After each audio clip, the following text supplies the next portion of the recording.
he is a very, very busy boy. Massive programme of racing for him this year. Great to see, because he's always been a charger and had such success. Nibbled at the sort of coattails of Formula One, not given the full crack, and he's a sort of go-to sort of guy. Look, Bruce, that's the story of pretty much the paddock. Everybody's had a nibble at Formula One, and the realities are it's almost beyond the reach of only those who have got the depth of support, financial support, to enable them to get in the first place. But Robin Freyn's moving into DTM, and that'll sort of be an eye-opening challenge, because that's another highly competitive, totally manufacturer-dominated championship. Whereas here, there's a greater depth of manufacturers involved, and in particular, when we go into the endurance championships, and we'll see the M Sport Bentley team will be back.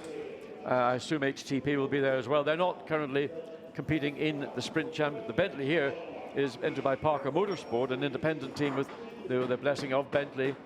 So that's just the one Bentley this weekend in the sprint championship. Yeah, we just saw one of the drivers there, Josh Cahill, getting ready. He's partnered by Aaron Taylor-Smith, who's stepping across from the British Touring Car Championship, so he's getting a toe in the water. Now, if you're looking for the Grasser Lamborghini, just remember the one with the most orange on it is the one entered by for Mirko Bortolotti and Christian Engelhardt, who had such a fantastic season in 2017.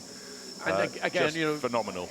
Who would you pick? I mean, if you wanted to pick a driver-car pairing to take either the overall championship or the sprint or the endurance championships, this pairing of Engelhardt and Mirko Bortolotti, very, very strong. But there's a newcomer in one of these Grasser Racing Lamborghinis, and that's the 82 car, and Frank Pereira. Now, every year we talk about Frank Pereira. He's in an Audi, he's in a Porsche, he's in a Mercedes. This year he's in a... I mean, this guy, if you wanted a used car salesman to give you a view of any of the particular brands in the paddock, Frank Pereira is your man. Well, we've just been talking of the 63 Lamborghini. Let's hear, Dakota has got Mirko Bortolotti. Mirko, reigning champion from last year. Now you're going to have a championship title to defend and a sprint title to maybe gain. Back behind the ball with Christian Engelhardt. Is it nice to be back? Yeah, sure. It's good to be back. First official session of the year. We're looking forward to it. We have a new rule here in the Sprint Cup this year, so 2 qualifyings for each driver is the starting grid for each race. So yeah, we are really looking forward. As you said, we have a long season ahead, trying to go for title defense, but it's a long way to go. So let's think about this one and have a good one. Now, Zolder was the only race last year that you didn't score points at. You got some redemption to do here. Oh yeah, sure. It's been a very unlucky weekend for us last year. Let's hope that we can turn things around this time and score some good points. Definitely, the sun is shining. It's all in your favor. Thank you. Thank you. Thank you to Dakota down there. But just to point out, this isn't the first race of the year for Mirko Bortolotti and the Grasser crew. They've been busy. They've crossed the Atlantic, been competing over in the States at Daytona, and really they've found their feet in the Blancpain Series, and the world is their oyster now. And you think how the spread of the Lamborghini Huracan in the last 3 years has been? The growth of the customer race championships and the Lamborghini Trofeo, Super Trofeo championship has just almost eclipsed all the other one make brands around the world. But I was just going to go on and say, in the number 82 Lamborghini, the Grasser racing car, Frank Pereira, who we've described as being the best probably used car salesman, having experienced all the brands, but he's being joined by a young Belgian, Laurens Hazemans, who came and went at the beginning of last year in the McLaren, and it sort of didn't quite work. But back again, father, of course, Twan Hazemans, a Belgian driver, or Dutch-Belgian, sort of on the border, not quite sure what he is, who enjoyed huge success in the late 60s and 70s in sports car racing, touring car racing. So Laurens, a little bit older, they've been here testing, so they're comfortable in the Lamborghini, and I think Laurens is beginning to find the pace and his feet, because coming in here, pretty inexperienced as he did just over a year ago, was a tall order. First chance to see a lot of the racing liveries. Just saw the very mean-looking helmet, chin piece on Neil Stevenart's helmet, looking like one of the Flying Tigers from years gone by. Now these are the Santalot cars, sorry, the Attempto racing cars, very snazzy transporters down in the paddock. 55, that's Peter Schotthorst, and we saw Pierre Caffer earlier, and the sister car is his brother Stein Schotthorst, who's sharing with Kelvin van der Linde. More about Kelvin later. He's a driver who's really, really on the rise in GT racing. Another South African driver made his way up to Europe, And we sometimes forget that in the Southern Hemisphere, there is very, very competitive motor racing, and they develop very, very good drivers. And Andrew Watson, who doesn't come from the Southern Hemisphere, he comes from Northern Ireland, as it happens, not a few miles from the Southern Hemisphere. But Andrew, in sprint, is going to be driving this BMW M6. He'll be back in a McLaren in the Endurance, and he's interesting to compare because almost diametrically opposite in terms of the car setup and the car basic philosophy. As there is the Attempto Racing Lamborghini Stein Schornhorst. Stein Schornhorst, it sounds like something. There's a bit of a, yeah, I'll not go there. No, I'm not going to go there. No, I'm thinking of something I don't else. even know where you're going. No, I know where I was going, but I'll pass on that. Right, so 22 cars lined up the session. The gates will open at the end of the pits. Cars going down towards the exit. 20 minutes of qualifying. And don't forget, this just reiterate, new form of qualifying this year, new format. Driver 1 goes out in session 1. Driver 2 goes out in session 2, and the time they set dictates where they start. Driver 1 will qualify for race 1. Far simpler, driver 2 for race 2. So the first car's going out, and by dint of being the cars at their garage by pit exit, 4 cars from the WRT grouping setting out onto the circuit. The temperature will be rising on the track, but as we last saw the graphic, it was 8.1 degrees or some such. It should come up, and don't forget, around Zolder, there are large areas that are shaded first thing in the morning. Patch on the start-finish straight, our part of the start-finish straight, just on the start-finish line in the sun, but then the hill and the trees shades the rest of it down to turn 1. The number 19 Lamborghini going down, Ezekiel Perez Companc and Andrea Caldarelli. In fact, all 3 Grasser cars lined up, hanging back a little bit while the WRT Audis go out, and there is the Thierry Boutsen chicane. Yep. Did you say Boutsen or Tassin? Did Tassin? We saw him this morning. We saw Thierry Tassin, yes, Boutsen. but it is Thierry Boutsen. Or Boutsen, depending whether you're French or you give your English version of it, down into Villeneuve chicane. This is a chicane you can see very clearly demarcated with that big tar bale in the middle, so that drivers do not, and that's turn 10 where that bale is, so to prevent drivers abusing track limits. Coming down now into turn, it's done to turn 12. The camera didn't quite pick it up, but actually on the right of the picture, what used to be quite a tree-lined avenue now is devoid of trees, because there's a lot of road work going on around the Zolder racetrack, and a part of it apparently, I don't know quite why, but is involving realigning the access roads around the circuit, as we watch Dries van Thor. So he comes through the chicane gently, but gets on it on the exit, so he goes out to try and let's have a look and see what he can capitalize on his first flying lap. Track temperature still low, but it was the same moment. You saw there the little bobble, and that just at the point where he thought he was going to be on the throttle, had to get out of it, indicating to me that he's got his tires up to temperature, but not quite the full operating temperature he needs to give that car the stability on the exit. Well, as the first driver out of the pits, Dries, who knows his track like the back of his hand, bored just around the corner. I was about to say he should have clear track, and around the corner he comes and finds the number 82 Lamborghini in front of him. That's Loris Hazeman. John was just talking about him. My notes, I put them down as Dutch rather than Belgium, but it's so close on the border. I think it is Dutch, but I think that's sort of the border with Antwerp. I think Tony or Twan Hazeman was resident in Antwerp for a period of time, but watching Dries van Thor bumping through these turns 9, 10 and 11, and then into one of them. This is turn 11. So we're looking on the right, we've got this image, gears and speed, so a little bit further information down into first gear. Interesting, I'm surprised, because the V10 5.2 litre Audi engine, the V10 engine, I would have thought had shed loads of torque, and you would really want torque rather than peak end power to get your traction out of those tight chicanes. Again, losing time. He's got personal best, fastest overall in the first 2 sectors, but he's the first car that's got onto the flying lap, and now getting trapped behind the Mercedes, and he'll probably have to bail out of it. A 129.489, which is just about a tenth or less than a tenth of a second slower than the fastest lap overall in the second of the 2 sessions by Raffaele Marciello and the Mercedes. Well, the 82 Lamborghini running a bit wide there with Loris Hazeman. He too is trying to find the grip. So the mark has been set down by Dries van Thor. I'd suggest that's actually a very good lap, because track conditions still tricky. Just looking at that image of Loris Hazeman, he clearly has grown in the last year. He's now got a beard. I mean, what racing driver, talking about beard, Mr. it seems to Pereira. be Frank Pereira watching intently at his young teammate to see if he can get through the traffic and get on and get a lap in the book. He's got a personal best, but that's his first flying lap in Sector 1, so understandably still quickest overall by the best part of just under half a second. Dries van Thor from the #1 car, Alex Riberas, another WRT Audi. So again, really no initial surprise that the WRT Audi is showing form on these opening moments. What we're seeing with Loris Hasemans, though, John, is just how narrow the track is at Zolder. You really have to have the right amount of grip. I know it's no wider than it used to be, John. Bruce, But it's not the track's narrow. The cars are big. The cars are enormous. I mean, it's only when you see them at the Parc Fermé and you just realise, I mean, that's the Lamborghini.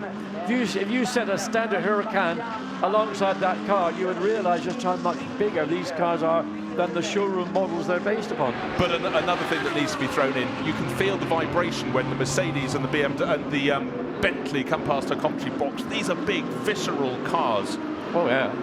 I mean, particularly the V8, because of the, looking down at the back of turn, exit of turn 4. Well, Hasemans have gone a little bit wide. Well, that was the third of the 3 cars coming through that really kicked up there. So it's the red flash, which makes it the #1 car, Alex Riberas. Indeed. Again, we have to go by flash colours because overall they're sort of an anthracite grey, the WRT Audis. Now, first sight on the track of the Lexuses, and that's Albert Costa, Spanish racer, sharing with Christian Klein. And there is Albert. He's also grown a beard over the winter. Yeah, just looking down, timing and scoring, and most drivers doing one flying lap, maybe trying a second one as we look at the, as you say, the Lexus, and everybody bailing back into the pits, literally. The track it's been an evacuation of the racetrack. Yeah, we saw Dries van Thor backing off very soon and letting Hasemans go past. Engelhard got on top by 0.2 of a second, 1:29.2. 0.2, very good end to his lap. Now let's just see what sort of pace. We've seen the graphics out there. This is the second of the Lexuses. This is the Albert Costa car, sister car out on the track at the moment. Just trying to see who's at the wheel of that. It's a good-looking car, and this, as they mentioned this morning, it's a work in progress, and the sprint format slightly different in that it is literally flat out as the 88 Mercedes comes down into turn 12, the back of the circle. Michael Meadows behind the wheel. So that's one of the cars that I think for many people would be on their bucket list of favourites to not only win races this year, but to take the sprint championship. Right, 6 and bit minutes in. It's now Dries van Thor he was the first into the pits, first back out, 1:29.224. So he's on top by 0.039 of a second from Christian Engelhardt's Lamborghini. Great manufacturer variety. Alex Riberas, welcome to the WRT team. He is third fastest. And car 66, Steinschott-Horst for Attempto Racing is fourth. So Audi's looking very strong indeed. The yellow flash Audi, of course, that's the car, the #17 car, Stuart Leonard, who's at the wheel at the moment, and Robin Frientz, overall champions in the Sprint Cup last year, and had a little off yesterday, but then went well in the second session. On the time charts, though, it's down in 13th at the moment, but Leonard's picking up the pace. He did the out lap, the flying lap, the in lap, and now he's on his flyer all over again to see if he can move to the top. Still more than half of this first qualifying session, the opening round of the Blancpain Sprint Series here at Zolder. Wonderful conditions. John Watson and I very much enjoying the new graphic, the bottom right-hand corner of the screen, helping us to keep an eye, and you to keep an eye on what gear they're in, what speed they're doing. And as you can see in the cockpit, all as calm as they could possibly make it around this twisting 4-kilometre circuit down just interesting, just watching on board on the 17 Audi, getting up to just 220 kilometers per hour before the final braking into the turn 15, turn 16 chicane. So the speed builds up again, coming on pit straight, 225, up just short of 230 kilometers per hour. Vincent Valls and Thierry Tassin sitting on the WRT pit wall. There's Thierry, yes, a man who had a great racing career, now heavily involved in the operations of the WRT operation. Mighty Mouse, as he was known in period, wasn't he? He was racing Formula 3, Formula 2. Christian Engelhardt, he is second fastest. Remains there, just said his fastest first set to wait and see, and he goes top. Again, we're dealing in tiny, tiny fractions of a second. They were 0.039 of a second down there, up by 0.033, rattling the curbs, John. I mean, aggressive in turn 1, using a lot of curb on the inside and running just onto the exit. You could just see again the movement from the chassis of the car as he was trying to get the power down. We cut back again to this chicane, the Villeneuve chicane, and it's a frustrating corner because with that tower bale there, the natural trajectory is to cut straight where that bale is but you're not permitted. And, I bang on about track limits being respected, and that's why it is there. So number 2, Audi, Dries van Thor, has just been overtaken. Is currently second quickest, 0.033 of a second down. I mean, it's less than a blink of your eye. Just want to talk about the driver of the green flashed Audi. He's in 7th place, but this is Gilles Magnus, just stepping up from single-seaters, just coming to the pits. Very, very good first showing. Been racing in Formula Renault, but he is partnered this weekend by Alessio Bicariello. There's Will Stevens, another man with a beard. John, you were the sort of flag wave for the beards in the 1970s. Let's get back into history just briefly. The first racing driver that I remember with a beard was Joachim Bonnier, Swedish Grand Prix driver, sports car driver, one of my heroes. And then, I had a beard in the 70s, and I shaved it off in 76. And apparently I was being told by Thierry Tassin, he's got a photograph of me. No, it wasn't somebody else. Maybe it was Stefano Telli. Anyway, a photograph of me with a beard with Alain Prost, which can only have been Argentina, 1980, before the first Grand Prix of that season. Oh, you put one back on, did you? I put it on just to check it out, but it was already getting too grey to bother, so it disappeared as quick as it grew. So let's take a look at the progress of the Bentley Continental. Should be Josh Cahill at the wheel, furthermore Klaus in the chicane. You don't really want to be hitting the chicanes. Plenty of them around the course of the Zolder lap. But for Josh, who did some very good years in the Audi TT Cup, he's really started to try and make his mark, but at the moment down in 20th out of the 22 positions. That wasn't his best lap. He got it wrong at the end of the lap, could have improved. And a couple of cars have had their lap times cancelled. Car 19 lost one a few moments ago, which is Ezequiel Perez Companc in his Lamborghini. Car 15 is the latest one, which is Claude-Yves Gosselin in the Lamborghini Gallardo in the AM class, the only AM entry from, we mentioned Thierry Boutsen, from Boutsen Ginian Racing. Indeed. So hard on the gas as they make their way back this straight, which leads into... It's important not to get on the brakes too late. You want to settle the car here, make your apexes. Now you want to look at the car really. This is where you will make the balance of time up in that final sector, because it's coming across start-finish straight. And that car in 5th place, 130.933. Yeah, there was no improvement there. It's again getting chicanes right, absolutely critical. Great slow-mo work there on the replay. Santalot Racing Audi's looking very good, but that doesn't look so good. That's a little bit dust and a lot more to follow. So for Simon Gachet, that was a little bit too enthusiastic. Thus the lack of improvement. At least he kept the car. He didn't try and pull the car back aggressively onto the racetrack. He kept it more or less pointing in a straight line, and then the trajectory of the corner again brought him back onto the racetrack. We go back to the 19 Lamborghini, and Ezequiel Perez Companc behind the wheel, young Argentinian driver who over the course of the 2017 season clearly made progress. Got involved in that start line incident at Monza, the first round of the Endurance Championship, and that was another unfortunate start where a number of cars got taken out. But you learn quick. If you don't learn quick in this business, you're not going to be around. Now, just looking at number 66 car, just before we talk about that, that's the Stein Schopfhorst driven Tempo car. Ferrari in the background. I'm just going in the world of Ferraris because leading the way in Pro-Am in 17th place overall is Piti Virambakti, the Thai driver in that wonderful TP12 Kessel Racing car. Fabulous livery on that, sharing with Carlo Van Dam. The other car just moving out of the way is the red Ferrari, Michel Bronicheski, multi-title driver in Blancpain Series, but he's down at the tail end of the field, 21st. Bronicheski, he bailed out of it because he got compromised coming down into turn 12, so he backed out of it. Let everybody get through. Now he's back on it again, so he's looking for a clear lap. 7 minutes of the session remaining. Still Christian Engelhardt quickest overall, so the teammate to Mirko Bortolotti has done what he's been asked to do. He's completed 4 laps, so everybody using the tyre, the best of the tyre, and there's no point really unless you had an issue where you didn't get the best out of your tyre on your initial runs. So people will be probably sitting back and thinking, well, who is going to challenge me for race 1? Well, Dries van Thor, because he's on a flying lap and he's got fastest overall to sector 1. I like it when questions get answered the moment you actually raise them. Now, here's a car we haven't seen before. It's a late entry. SMP Racing got a 4th car out of the Yaka ASP Mercedes-driven team, and it's Vladimir Atoev, one of 2 young Russians in there, both again stepping up from single-seaters. He's sharing it with Alexei Korniev.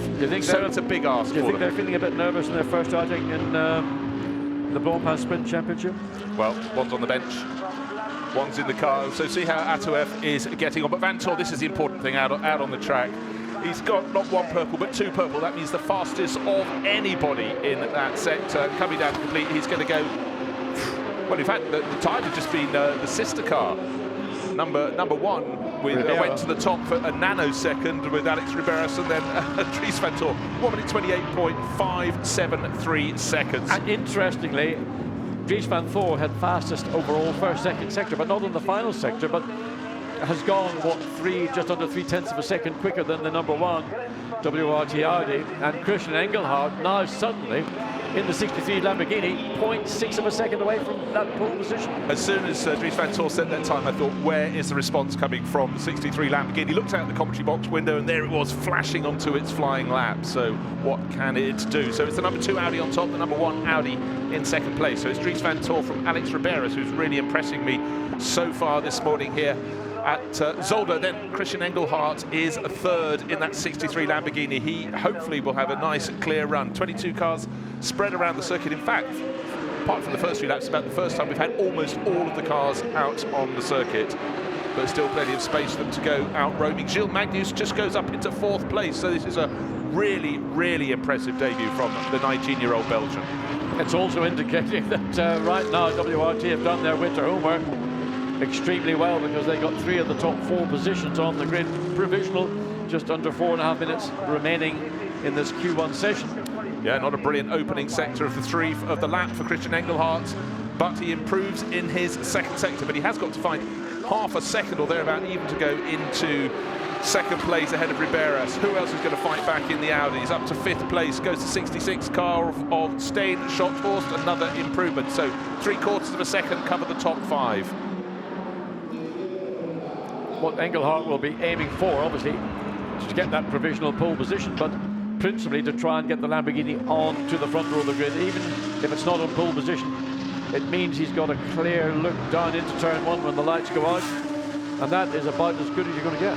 Yeah, and it's worth reiterating, there's a new qualifying format this year. Whatever happens in qualifying 2 has no effect on the grid in qualifying 1, but more to the point, it's simplified. Driver 1 is out in the car at the moment to qualify for race 1, and then driver 2 will go out and qualify for race 2. They too will have a 20-minute session coming up very soon indeed, but 3.5 minutes remaining. It's still Audis 1 and 2, or more to the point, 2 ahead of 1, and then Christian Engelhardt looking for the 88 Mercedes, though. That's way down in 15th place with Michael Meadows. This was the car that was fastest yesterday. That's a surprise, because Michael Meadows' time, I'm just going to see, well, his last lap was a 6 minutes, so we're looking to see his previous best lap was a 1:30.2, and that's what best part of a second slower than that car managed on Friday afternoon.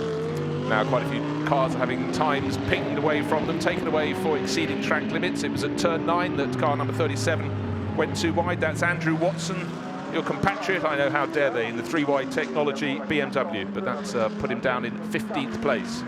So now it's when it really starts to count. 2.5 minutes remaining. There's a lot of cars coming into the pits. They've probably had their shot in this qualifying session.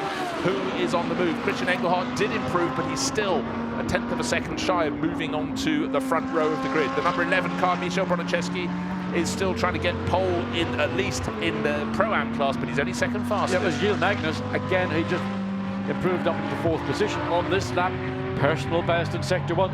So whatever he's doing, however he's preserved his tires okay in the second sector, just looking at the time, 32.8.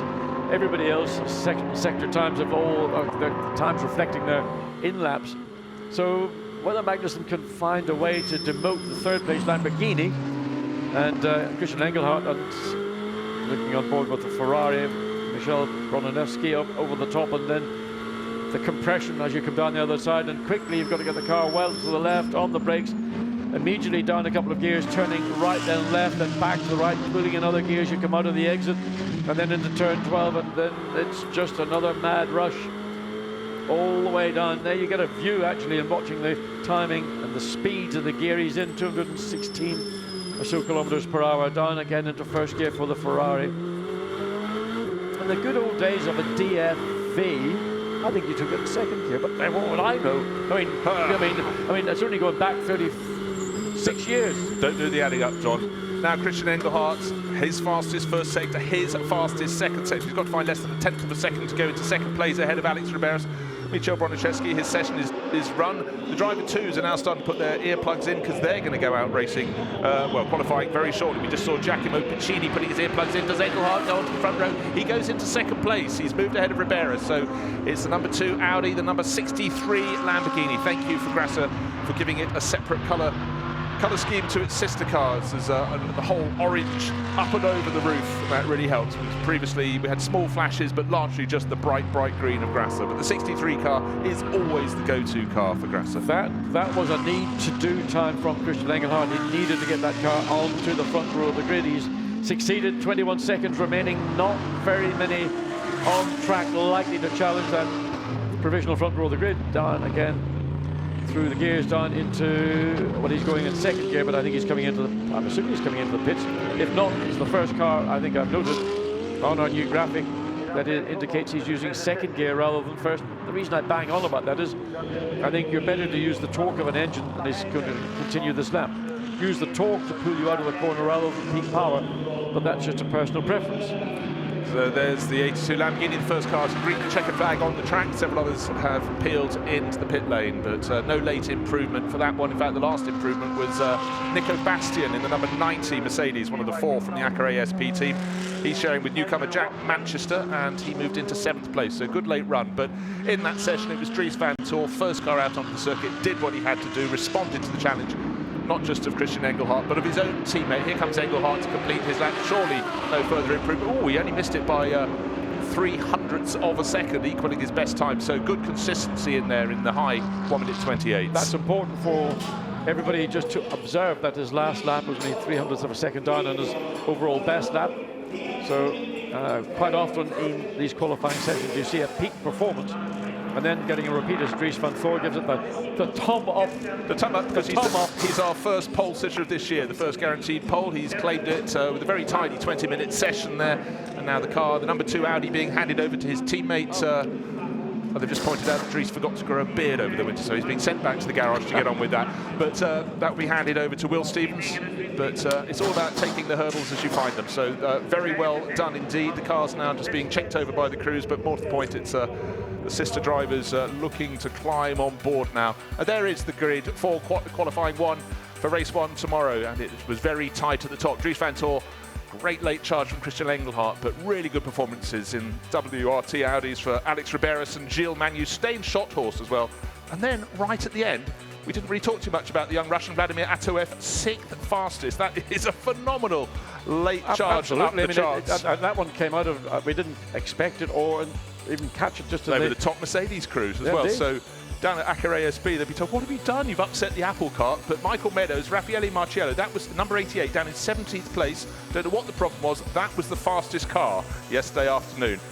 But let's go back down and hear from the first pole sitter of 2018, Dries van Tor. I'm actually never so happy by P1. Dries, man on pole. That was a mega lap. Home track, and it definitely shows. Yeah, well, I was never so happy with a P1 lap. Yeah, it is amazing to be on pole at my home race. I have so much friends and family here, and it's just a great feeling to give them a good show. Let's put it that way. Yeah, it was a good lap. The car is running well. I mean, big congrats to WRT and to Audi. They've given me a good car, but still Q2 is on the way, so we have to keep our fingers crossed that will do a good job. But yeah, mega happy. Well done. Let's see how it goes. Thank you. Thanks to Dakota down there with Dries van Tor, but actually looking at the highlights during the ad interview, some sideways moments. He was right on it. We saw him have that slip at turn 1, didn't we? We saw it on his first flying lap in turn 1. We saw it just coming through that little chicane at turn 12, 13, 14. Again, just getting the throttle down and the tyre temperature principally just being not quite up to the ideal or the optimum operating temperature, and that little snappy oversteer. But as I mentioned in this program, just at the top of the program, Pirelli have brought a revised tyre, spec tyre, to this year's championships, and the principal change is in the construction of the rear sidewall to give across the board. I mean, whether you've got a mid-front engine car, mid-rear engine car, or a car, not named the brand, but the engine's actually behind the rear axle, they've all got to be catered for. So the 2018 tyre I believe has gone a step towards giving everybody more of what they want. And all it is just giving drivers confidence. Yeah, well, just talking about having confidence, the fact that Vladimir Atoev stepped up from a very late deal to come on board, stepped up to drive Mercedes, ended up being the best Mercedes driver in 6th place overall, almost caught us by surprise there. Well, in fact, it did catch us by surprise, quite frankly. Anyhow, we have to focus now on qualifying number 2. Well, before we have qualifying 2, we should look at the highlights so far here at Zolder on a wonderful spring Saturday morning at the start of April. The first Blancpain Sprint Series event of the year. The 3Y Technology BMW getting out around the chicanes at the back part of the circuit. 26 from the Santilot Racing crew running their Audis out wide and a little bit wider still. Wasn't the only car to go and kick up the dust. The one Bentley by Team Parker Racing putting some quick times down, but Alex Riberas and that number 2 Audi certainly didn't hang around. Drivers again, getting the tail out a little bit too far, but they don't allow that at Team WRT. Thierry Tassin and Vincent Voss watching from the pit wall. We got to watch through the windscreen as Michel Bronicheski in the Kessel Racing Ferrari went around and plied his craft. He didn't end up top in the Pro-Am class, but the driver who did end up on top of the pile was Dries van Toor. But let's pop down to the pits because we have a host of new boys, and Dakota has just caught up with Nicolas Jamin. Nico, fresh face in the pit lane. Welcome to Blancpain. Thank you very much. Happy to be here. Yeah, and how does the car feel this morning? It was good. I mean, the car was pretty good. We made some changes overnight, and you know, I'm new to the series, and I struggled a little bit being quick right out of the box with the new setups. You really have one lap with those tires in qualifying, and I didn't quite put the whole lap together, but overall pretty happy. And what do you think about the competition here in the Blancpain GT Series? It's so good. I mean, there's at least 20, 25 top drivers. It's a great place to be had to, you know, compare myself to the top GT drivers, and I'm pretty happy with my pace for the first qualifying of the year. And now we'll see if we can get back up in the ranks during the race. Well, you'll definitely have your work cut out for you here. Thank you. Yeah, thank you. Nico Jamin, good to see him on board, but he's taken an unusual course for a French driver. He spent 4 years racing single-seaters in the States, and then he decided last year, while doing Indy Lights, he'd also try a bit of prototype racing in the States, and now he's come back to his home continent and is really going to get stuck in. But he's got a great team to go out and compete with, and I'm sure will come on very strong indeed. Yeah, I mean, coming back to Europe, as we look at Andrew Watson and Baz Linders discussing what their progress, or maybe slightly disappointing progress, that one of Andrew Watson's times was deleted for, I think, track limits abuses. So, as we heard in the interview, you got one real lap in reality when your tire is at its peak. And if you miss that opportunity, then it's very difficult to recover. What makes, I think, Christian Engelhardt's effort to get back up onto the front row of the grid for his race was that he actually managed to do that. Now, whether in the process that involved putting on another set of tires, I don't know. That's something we might be able to find out a little later. But certainly Engelhardt had to dig deep, and he did, and he got up onto the front row of the grid alongside Dries van Toor. Yeah, great effort. Now we're looking at Norbert Siedler sitting on board. You can see 3 names on the roof of that Lexus, because in the Blancpain Endurance Series, Marcus Paltala will be sharing that car with Stefan Ortelli and Norbert Siedler. But it's just mentioned Ortelli, and we're going to catch up with him because he's been found down in the pit lane by Dakota. Here's Stefan Ortelli. Stefan, definitely not a new face in Blancpain GT, but a new car. How cool is this car? Yeah, it's of course it's everything a bit new for us. I mean, they've been racing in another championship last year with a sister car. I have to say it's a hell of a walk. We have to fight like hell. I like it. I mean, it's of course not quick enough so far. I've been doing my best, but too many mistakes. The car is a bit difficult to drive. Obviously, we didn't test here like the others are doing since 7 years, for the last 7 years. So, yeah, we are a bit down, but I'm sure we can put everything right for the race distance. We all know it's difficult to pass, so I wanted to qualify better, but I couldn't do it. You know, I have to work on that as well. But the potential is there. It's just difficult to drive right now, and it's going to be better and better for the year, I'm sure. You got to work with what you got. Thank you. Good luck. Thank you. So just to reiterate, Stefan Ortelli and Albert Costa, they're both around, I think, 15th and about 18th place, so not where they'd want to be at the moment, but early days for the Lexus project. And in Emil Frey Racing, they've got a really keen, enthusiastic team, and let's hope we can see them move up. And as Stefan was alluding to, I mean, it is about track time, and you're developing a product virtually in isolation. So there will be assistance coming from Lexus, namely Toyota, because they run a version of this in their Super GT Championships. Nonetheless, different tires, different racetracks, different ambience. So it's a catch-up for Emil Frey Racing with the Lexus, and no doubt the experience that Stefan Ortelli has got and can bring. And we saw last year how much progress they made with the Jaguar, which was ostensibly a much older product. The Lexus is a current car that's in production with the latest technology that would go with that. And they made very good progress and got that car to be extremely competitive. And I would assume that would be the same kind of project and process that we'll see from Emil Frey Racing this year. And in among all of that, yes, frustrations when the car's not where you want it, but I think Stefan really enjoys the whole process of developing a car. And he's been around a very long time, but you're about to say something completely different. No, I'm not. No. The reason Stefan's enthusiasm is such that he just loves going motor racing, and he is delighted to find himself in a factory-backed team in which he can be, a significant part of the future and development of that. And I mean, who would want to have a normal day job and you can be out racing GT cars like this? Yeah, on a spring morning at Zolder. So driver ones, they can go off and have a health drink, but drivers 2 in each of these 22 cars making their way to pit exit. Again, the Team WRT Audis, they have the 4 pit garages closest to pit exit. The first one's out onto the circuit, the TP12 Ferrari in the Pro-Am class. Now Carlo Van Dam at the wheel follows. Meanwhile, a Crow just goes for a wander across the infield. Do you think he knows something that nobody else knows, or he's just happy and pecking away at whatever he can find? Yeah, we'll get back to you on that one, but the yellow flash means it's Robin Freeds getting his Audi to the front of the pack. Stuart Leonard, his teammate, both, don't forget, were the Sprint Cup champions last year. Didn't go so well in that session. Seems to be the one, excuse me, one car from Team WRT that didn't get right to the very, very sharp end. But just look how many Audis are in this field. Every car coming over that crest bar, about 2 in that early sequence of, it might be dint of where their garages are, in all honesty. I think the entire Audi field has come through in line. There's certainly a number of them out there. This is the Ferrari just went through the picture. That was the Kessel Racing.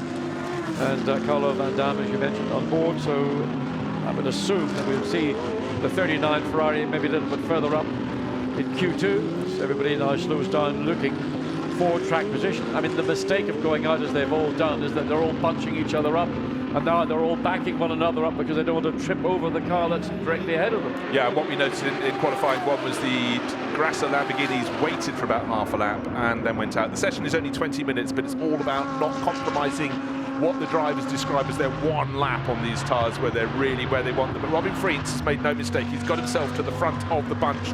He should be one onto the clear track. No one is interrupting him at the moment. We'll get some graphics shortly. We'll be able to see his speed and his gear around the circuit. But you know full well Robin is a driver that knows these cars so super well. He's on it. Yeah, just watching the rear shot of the 17 Audi coming out of turn 3, and the way that Freeds positions his car to get the exit where the car is straight on the exit, and just telling me that there's a guy who understands what a racing car and a driver need to do to get together, and the emphasis is together.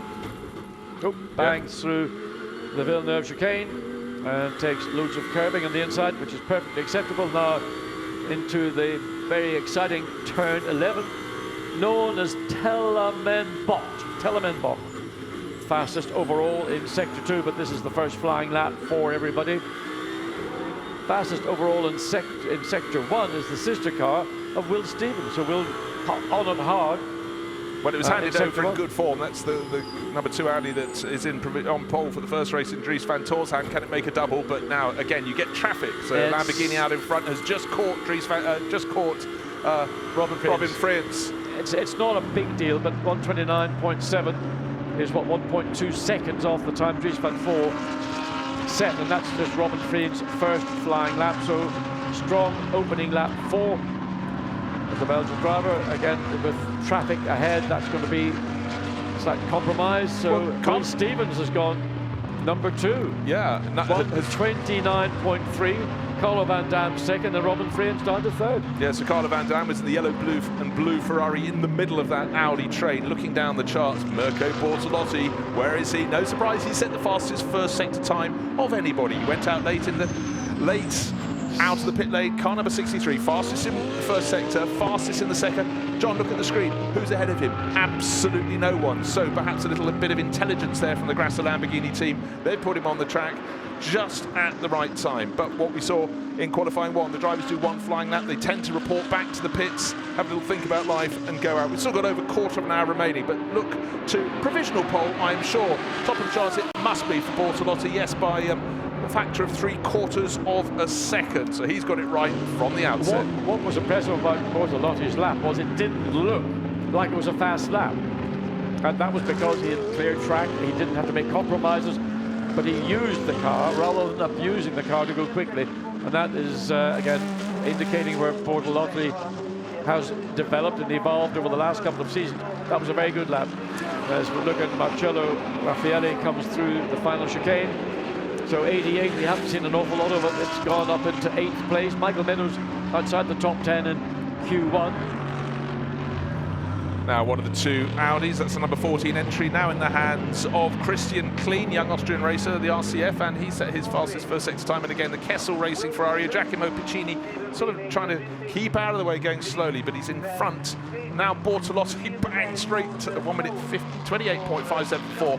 Not good enough for him because he's going faster still on his second flyer. Second flying lap, 3rd lap overall, but second flying lap. Second sector, nothing particularly special. That may be because he got into, well, there he is, that's the 19, that's the sister car. So that'll be a disappointment for Bortolotti that he couldn't capitalise. Oh, that was not particularly good from Andrea Caldarelli on the exit. Running the curb and the back end just beginning to dance around the nose, using all the racetrack and a little bit more.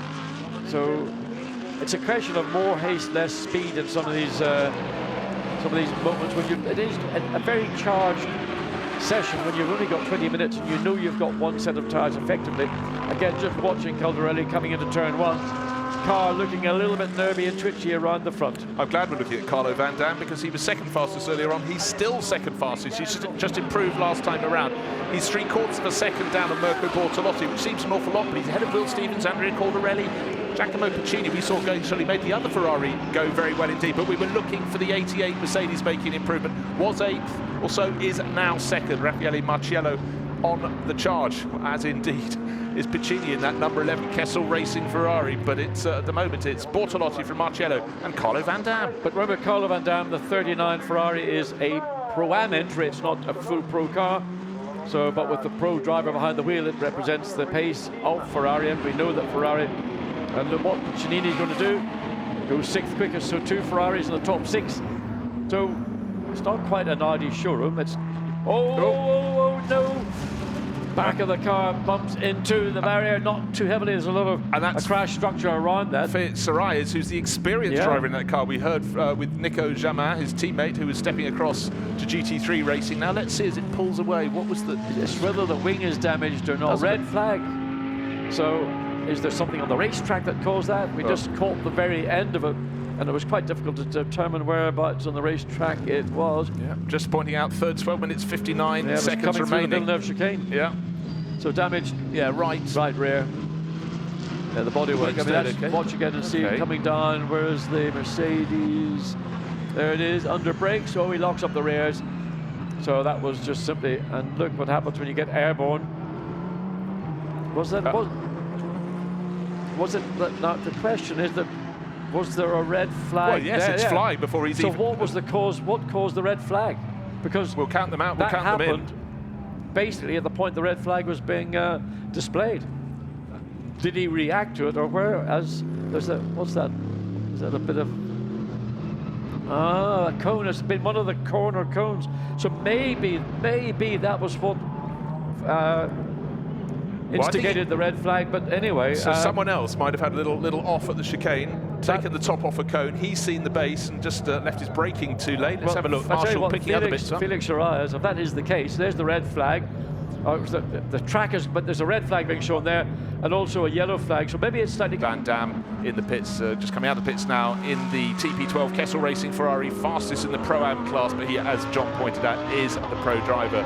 He's in ahead of the number 2 Audi that is on pole for race 1 this afternoon, but we're looking to sort the grid for tomorrow's race 2. So it's drivers 2's doing it. There is the cone back in position. All drivers will be able to see it. It is back where it ought to be to stop the drivers cutting the chicane. Oh, well, presumably that's it's a replay of indeed, that's Piccini who done it. Piccini is the guilty party. So you can see there the cone now on its side, and that was the reason that the red flag was then displayed, and cars coming down into that Villeneuve chicane, whether they were aware, they should have been aware that there was a red flag that must slow down basically to the slowest possible pace and then go back to the pits, and then you can once again the track goes green, then it all starts again. So we've got what, just 11 minutes of the session remaining, and I wonder how many drivers are feeling, well, I hadn't done my lap and now I've got the cone there and Yeah, so, well, we saw Robin Frietz there, number 17. Don't forget last year's co-champion in the Sprint Cup with, he's down at the moment in 8th place in that number 17 Audi. This isn't clearly not a flying lap, but he's seen the cone. He's got fairly close to it, but he hasn't knocked it out of the way as Giacomo Piccini did in his Kessel Racing Ferrari, causing that red flag. And unfortunately, perhaps that was also what caused the number 87 Mercedes to go off and sustain some rear end damage. Hopefully it's just, when I say just bodywork, it's still not cheap, but hopefully... No, the trouble is, there is bodywork damage. It doesn't look massive, but it needs that panel being certainly tank taped up initially, but maybe being replaced. The question is, did he clip the right rear wheel and damage possibly to the suspension? Certainly it may have damaged one of the tires, that right rear tire. We don't know. The car will be back in the garage. Engineers will be over it like a rash. So ASP, a little bit of unnecessary work, because you know you'd have to be aware when there are flags being displayed. Okay, you're coming over the crest, you're dropping down, and it's a pretty intense moment. This part of the racetrack, and you're looking at the corner, the red flag will be displayed, and that marshal's post way off, maybe out of your direct line of sight on the right-hand side. You could also throw it to the mix, John, going between trees, the sort of the dappled light in the morning on a sunny morning. Lots of things happening, but and also an early morning hatch of mosquitoes. John, you are reaching to the very back of the book. Number 17, Robin Frietz, fastest overall in second sector, personal best in first sector, got a chance to get his car back up to the sharp end of Q2. Yeah, it doesn't look right there, number 17 car being down in 8th place, but Robin Frietz, he looked very tidy in the first part of the session. You commented, John, about there's a driver driving the car, not over-driving the car. What can he do? That purple time in the middle sector should take him to the top, should it? 1 minute by 1/10 of a second, 2/10 of a second ahead now of Mirko Bortolotti's Lamborghini. The Ferrari, though, that's going so super well in the hands of Carlo Van Dam, now pushed back into 4th place, but leading the Pro-Am classes by 3 positions ahead of Giacomo Piccini in the other car, the other Ferrari from Kessel Racing, but that's the red one, the flamboyant yellow and blue one, very much the Pitti Pirombacti Carlo Van Dam entry, known as the TP12 crew. Lights are flashing, he doesn't want his progress interrupted. 4 chicanes around the lap, plenty of points at which a car just drifting around the track really is no help at all, but Van Dam not troubled there at all through that 4th and final chicane. How good a lap is this for him? Well, he's improved his first sector, he's improved his second sector, he goes up to 3rd place. Yeah, so good time, 1:28.8. So Ferrari provisionally on the second row of the grid, certainly in the hands of Carlo Van Dam, and still looking to make progress as he comes up behind the ASP. Nico Bastian, Jack Manchester behind the wheel. So Jack Manchester's got the heat from the Ferrari, he pulls over to the right, lets the Ferrari go through, and that was, I'm assuming, Manchester on a either out lap or a in lap, but at least understanding that you've got mirrors and he's using them. But that's the car that's got to respond, and that's Mirko Bortolotti waiting to go out with, what, 7 minutes and just over 7.5 minutes to go. Yeah, this is Grasser using their heads. I think is that the Thunder Road car? No, that's the 88 Mercedes coming in. Thunder Road car, sorry, Thunder Head car, Jack Manchester. The driver stepping up and learning his craft here, because he raced last year in Radicals, and the Audi TT Cup, so a big step up to GT3 racing. The car looks absolutely fantastic, that number 19 Mercedes. Right now, though, we're riding on board with Giacomo Piccini. I think we want... Oh, dear. No, what's that? Bortolotti's just stalled as he... Well, I don't know what he did. Did he stall? He just suddenly moved forward. There's another red flag. Again, just suddenly something happened, and... well, is it Giacomo Piccini? We're just on board with him. He was the one that caused the previous one by knocking over the cone, and we're being told it's a cone Same again. thing, It's gone missing again. yes. It's Villeneuve chicane. You know, I mean, the way to stop drivers hitting these cones is to put up a brick wall. There's no question they will respect that. But the margins are so fine, and they're trying to shave as much as they possibly can. Now he's got it. There's another cone. They've gone through more cones than Capronis and Ballyhome and Bangor when you go down for a summer ice cream. You know what a cone is? Yes, I do indeed. Well, there's an ex-Formula 1 driver who used to manufacture lots of cones for roads. I think Brian Henton used to do those for motorway services. They'd be hot on the phone to him. This is very frustrating. So for Mirko Bortolotti, just about to go out thinking, yeah, the Grasser team's got me that clear track I want. We've got the final 7 and a bit minutes of the session to go. But the second red flag of Q2. Now, quite a few cars have had times cancelled because of track limits, mainly at turn 9. The latest one to do so is car number 35. So unfortunately, that's the teammate of Vladimir Atoev, another young Russian, Alexei Korniev, SMP Racing by ACA Mercedes. And so he will be learning a lesson as well, because when you've only got 20 minutes and you throw in a few outlaps and in-laps, that doesn't leave you a lot of time to find the perfection you need in a championship as tight as this on times. No, the worst thing for the 63 Lamborghini is that everybody has come back into the pit lane, and 7 minutes, the clock is stopped at 7 minutes 19 seconds. So, that was our good friend number 17. 17, Robin Friends. Who currently is quickest overall. Now, will it be that fastest lap? I presume it was. Well, so we'll have a look and see how good the second fastest lap he's got in the bank. But at the moment, he's sitting on an advantage of 0.211 of a second ahead of Mirko Bortolotti. Don't forget, Bortolotti in that 63 Lamborghini was all set to go. The team had worked out where the clear track was going to be, but we're green again. The code has been replaced, added to that driver's bill, one would think, and 2 of the Grasser Lamborghinis go out there, but not a 63 car with Bortolotti. I'm assuming what they're going to do is hold Bortolotti back. There's the 17 Audi, and we believe that was the car that clipped the cone down at the Villeneuve chicane. That time, therefore, on that lap might be disallowed, assuming that his next best lap is still just quick enough to keep him in provisional pole. That'll give Bortolotti and the Grasser Racing Lamborghini team a little bit of hope that, having lost the optimum track time that they were looking for, they can get back out. 6.5 minutes of this session remaining, and that 63 Lamborghini up on its air jacks. Down now. So was that a change of tyre, or was that simply just doing something that they wanted to raise the car up? And last out of the pit, more or less, almost, well, penultimate, not quite, well, there's 2 more cars. They're going to run the gauntlet. They're going to be the last car, I think, to come across start-finish line before the flag comes out. Might as well. One car we haven't really mentioned so far in this session is the number 1 Audi, fastest in yesterday's first session in the hands of Christopher Mies, down in 13th place. So watch out for a charge from there, because Mies is absolutely mighty. The Lamborghini in the middle of the pack, just ahead of that 3Y Technology BMW. That's in the hands of Pierre Filioni, sharing that Lamborghini from Boussin-Gignon Racing with Claude-Yves Gosselin, but it's all his in this session. We've got just over 5 minutes remaining. You can hear the gears being engaged, the clutch is up at the moment. It's what they've got to do at Grasser Racing is get Bortolotti out before the first car that went back on track gets back to, well, that back they've done, so they're now onto a flying lap. So they're going to play the clock. We've got just over 5 minutes remaining, so an out lap's going to be roughly 1 minute, if you're not going too hard, 1 minute 40, middle 40s. And then just hopefully, you will have found that clear spot around the racetrack.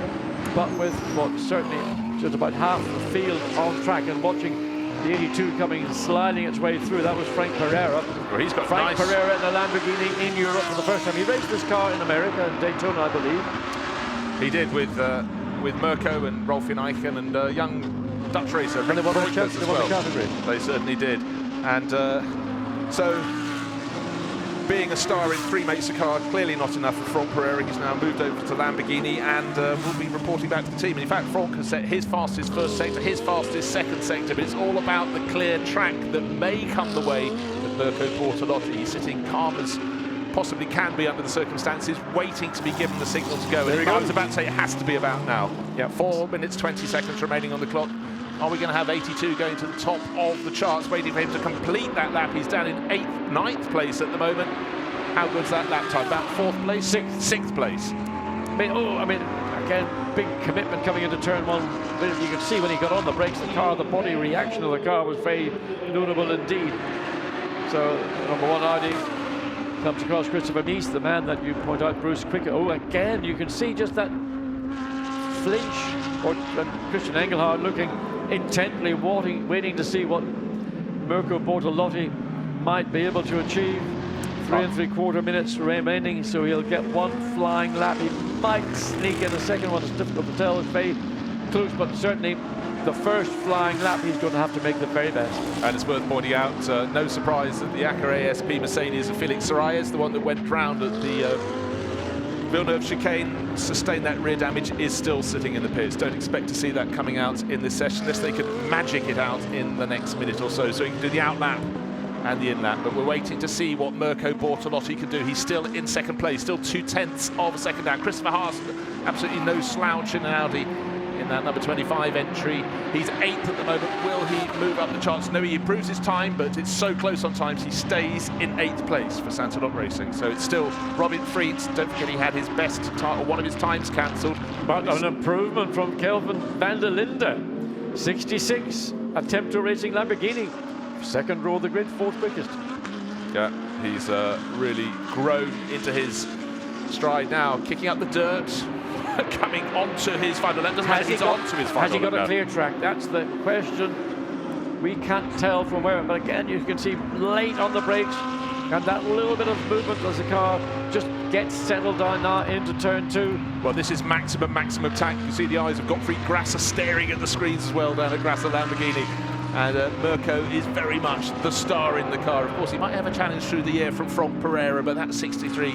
Down in second place at the moment, 2/10 of a second down on Robin Fried to the number 17 Audi, but he's got clear track but he looks, at the moment.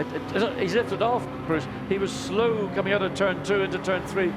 And I don't know what he's done, whether he feels he didn't get a good exit out of the final turns, but he certainly is not running at what I would call race speed.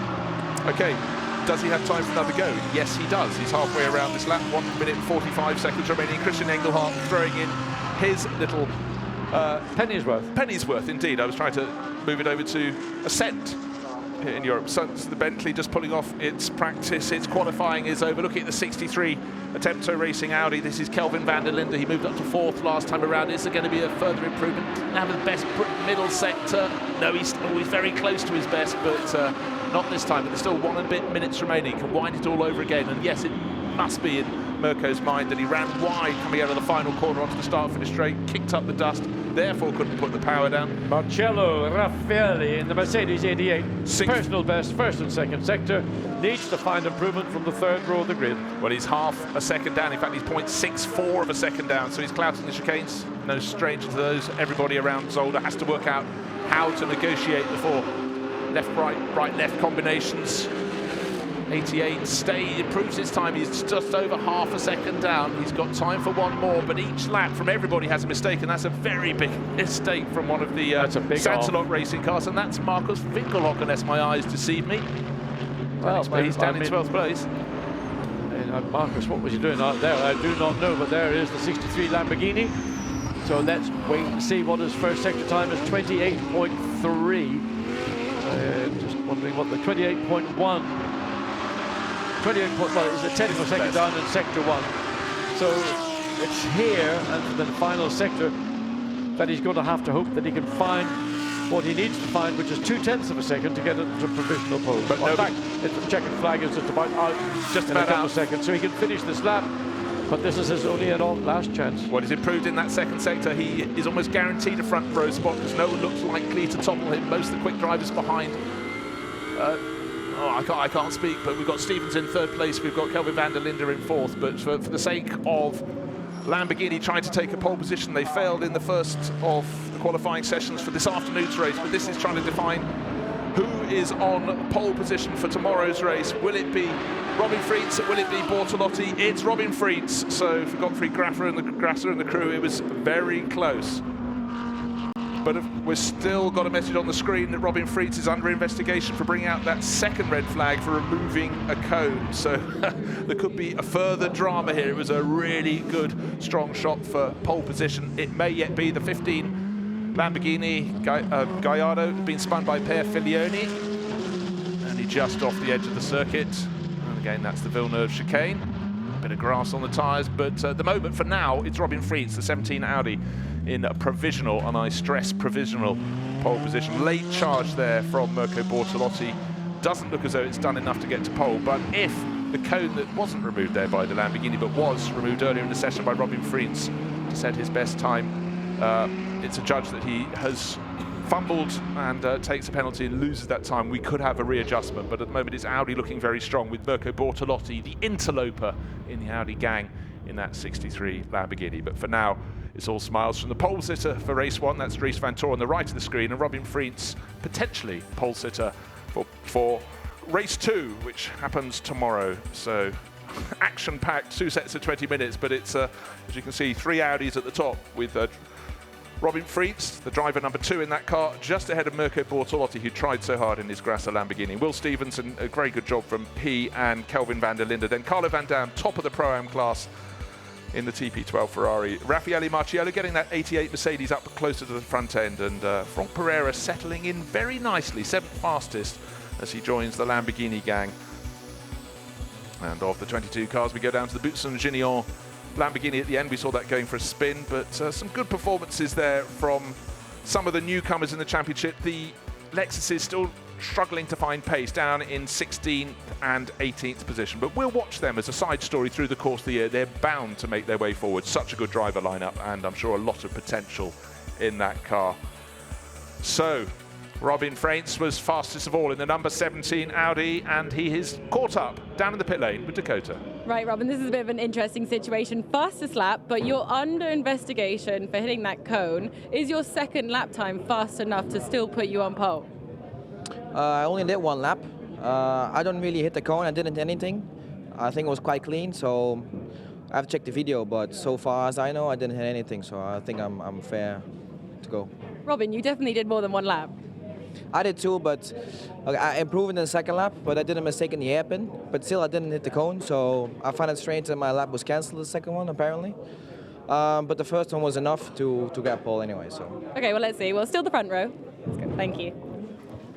It's always, drivers, it's very difficult, truthfully, in a GT car, because you're sitting very low. That cone was on your right-hand side as a left-hand drive car. Margins are very, very fine indeed. And Robin, absolutely convinced and clear in his own mind, he didn't touch it. So it will be investigated, and the outcome will be then clarified. Yes, it's just always studying a driver's face. Is he, does he know he's hit it, or does he not know he's hit it? But I think you're probably right. It's like being a boarding school kid. Teacher, it wasn't me.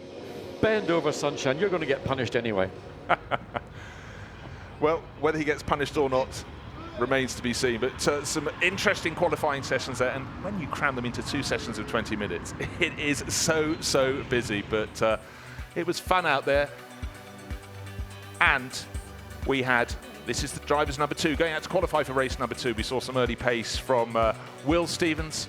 A little bit tail happy. A lot of the cars really struggling to find grip this morning. Much cooler than it was yesterday. And don't forget, by yesterday afternoon, we were looking at 60 minutes, and a lot of the drivers really struggling to find the edge of the circuit, or not find the edge, stay within the edges of the circuit. But we had a couple of red flags that led to cars going out in great gaggles, and it really, at Zolder, it's about finding some space out on the circuit. Robin Freitz was driving absolutely beautifully, and but he was being given a big chase by the 63 Lamborghini, the best of the 3 Lamborghinis, in the hands of Mirko Bortolotti last year. Such a start. Now, there, definitely a driver who hit the cone at the Villeneuve chicane. That was removed by Piccini, and that left Felix Sarais panicking as he went in, maybe unsighted, and a biff for him there, off the circuit, and the cone was removed. But the cars went back out onto the circuit, and it was Robin Freitz who worked his way to the top of the charts. Big push from Franck Pereira in the 82 Lamborghini. But 2 quick-fire qualifying sessions. It's been a fabulous start to the Saturday here at Zolder. Looking forward to the first race starting this afternoon.